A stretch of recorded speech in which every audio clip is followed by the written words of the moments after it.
Welcome to this explainer. Today, we're going to completely flip the script on how you look at human history. We're setting the stage for a massive paradigm shift.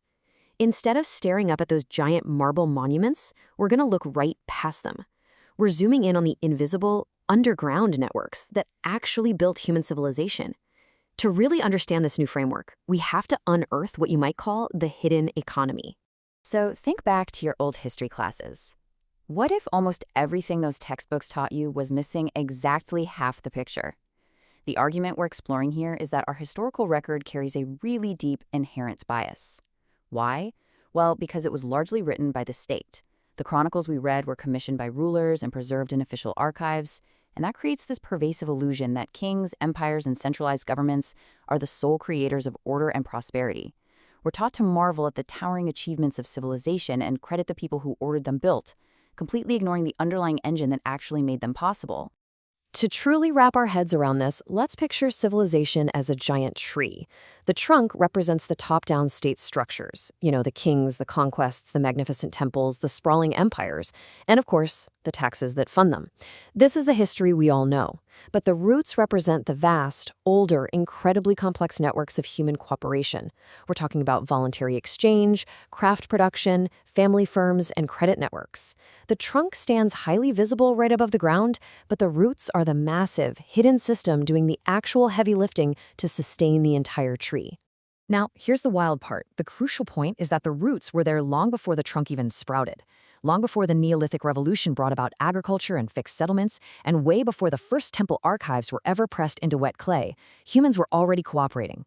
Paleolithic hunter-gatherer societies were already engaging in reciprocal exchange, gift-giving, and reputation management between bands. So the Neolithic era didn't invent cooperation or trade, it just multiplied the scale of it. Human beings were forming partnerships and exchanging goods long before any central authority ever existed to administer those activities. Because of this, our historical archive has a colossal blind spot. In ancient Mesopotamia, tens of thousands of Ur-3 tax tablets survived, but only because they were administrative state records. The daily transactions of private merchants, totally lost. We still marvel at the marble of the Parthenon today, but the countless daily trades in the Athenian agora evaporated the literal second the coins changed hands. And in Venice, the state-run Arsenal shipyard is heavily documented, while the thousands of independent moneylenders and wool workers who operated underneath the state left barely a trace. The state records what it taxes and controls. Ordinary, everyday commerce simply evaporates from history. And because of this historical distortion, our modern understanding often totally misinterprets ancient warnings about these underground networks. You've almost certainly heard the famous phrase, "money is the root of all evil." It's used constantly to condemn the very networks of trade and commerce we're talking about right now. But there's a massive problem with how we remember this. Actually, let's correct the record here. The actual original text warns that the love of money is a root of evil. It absolutely does not condemn money itself, and it certainly doesn't condemn the root networks of trade, craft, and voluntary exchange that produce it. The warning is about what is done to the roots or through them, not the roots themselves. So, since ordinary cooperation rarely commissions official chronicles, we have to look for accidental snapshots of it. The New Testament actually offers a rare, incredible window into this root system. Because its primary purpose wasn't state administration, it inadvertently photographed a fully functioning working economy. Jesus is identified as a tekton, a builder or craftsman. The disciples are running a capitalized fishing business with hired workers and fishing rights. Matthew and Zacchaeus are embedded in a tax farming system. And the parables? They are entirely about vineyard laborers, merchants liquidating assets, and shepherds. The massive Roman state only appears in brief glimpses from outside the frame. A census here, a centurion there. The actual daily texture of life was deeply rooted in an independent economy. Which brings us to a really fundamental definition, the tax cut. Under this framework, it's absolutely vital to understand that a tax is just a portion extracted by the trunk from economic growth that the roots have already produced. Rome could not tax fish, timber, or wine that a fisherman or builder had not already created. The state always stands downstream of an economy that is already humming along. The trunk draws from growth, it doesn't produce the growth itself. Now, not every trunk draws resources in the exact same way. Some societies grew incredibly deep roots precisely because they lacked a heavy extractive trunk standing over them. The old Assyrian merchants of Kanish operated family firms using credit completely outside palace control. The Maghrebi traders sustained trade across the Mediterranean using reputation alone.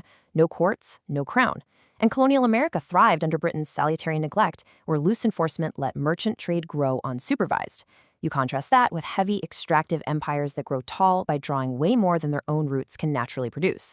Speaking of which, let's talk about one of those heavy trunks. We kind of need to shatter the romanticized view of ancient Athens. When we picture the golden age of Athens, we picture this free, flourishing city. But its magnificent monuments, like the Parthenon, were funded by forcefully extracting tribute from roughly 200 other city-states. Athens didn't just pull raw wealth from the ground. It acted as a massive trunk, feeding off the local root systems of 200 of its neighbors under the threat of military force. To put that into perspective, that's a staggering amount of wealth extracted from external root systems. So you gotta wonder, what happens to a civilization when its central authority collapses? What actually happens when the trunk is chopped down entirely? This is the ultimate stress test. It reveals exactly what kind of root system was quietly growing underneath all along. When the Roman Empire collapsed in the West, the outcome depended entirely on the roots. Roman Britain functioned mostly as an extraction periphery for metals. Its urban culture was imposed from the top down. So when the legions withdrew, there was almost nothing underneath to sustain society, leading to a steep total decline. But in Italy, enough root mass survived underground: urban traditions, trade connections, and local administration. It's like a coppiced tree cut down to the stump, but kept alive below ground. Italy's surviving roots eventually sent up new growth, blossoming centuries later into the Renaissance. And this isn't just ancient history. This exact same dynamic played out in modern times with the Soviet stress test. In 1991, the Central Soviet Authority, a massive trunk, fell. By 1992, the Baltic states faced brutal contraction and insane 10 times inflation. But instead of just growing a new, unaccountable, extractive trunk like some other former Soviet regions did, they deliberately built institutions, courts, and property laws that protected the roots. Today, because they gave those roots somewhere to grow, they're high-income, developed economies. Collapse basically punished regions where the root's depth was thin, but rewarded those that allowed the roots to rebuild. Okay, we need to refine our metaphor just a bit, because these underground roots aren't just isolated to individual trees. Just like in a real forest, human communities are linked by what we can call fungal networks. The Maghrebi traders and the merchants of Kanesh belonged to completely separate communities, yet they were not separate below ground. They were deeply connected across vast distances by shared credit, trust, and information. What looks from the surface like isolated competition is often underneath a single, incredibly interdependent system of cooperation. It's really fascinating. This historical lens is so incredibly relevant today when we look at modern policy. Under this framework, actions by large governments, like massive federal budgets, central bank decisions, tariffs, subsidies, and heavy regulations, they act exactly like ancient taxes. A tariff, for example, isn't just viewed as a dry policy tool. It's seen as cutting directly into those modern fungal networks of credit, reputation, and decentralized exchange. The argument here is that as the trunk becomes larger, government intervention is often mistakenly described as production. And that brings us to the absolutely crucial core warning of this perspective.